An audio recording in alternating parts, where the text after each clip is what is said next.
Hi friends, good afternoon. Welcome back my channel. మీ పద్మావతి మరడాని. ఇవాళ వచ్చి మా ఇంట్లో స్పెషల్ ఏంటంటే చూపిస్తారండి. ఇవాళ వచ్చి ఎగ్ మసాలా కర్రీ చేస్తాను అన్నమాట. ఎగ్ మసాలా కర్రీ,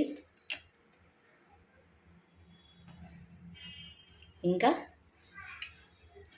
వంట అంతా అయిపోయాక మా వారేమో మళ్ళీ బయటికి వెళ్ళి వచ్చాక మళ్ళీ చికెను, ఈ స్మాల్ ఎగ్స్ ఉంటాయి కదా, రాగిలికాయ అంటారు, అది 5 తెచ్చారనమాట. చికెన్ ఎగ్స్ అనమాట. ఇవేమో ఫ్రై చేశాను.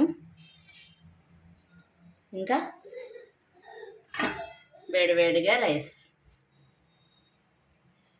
ఇవి మా ఇంట్లో టుడేస్ స్పెషల్. మీ ఇంట్లో స్పెషల్ అంటే కామెంట్ చేయండి ఫ్రెండ్స్. Bye bye.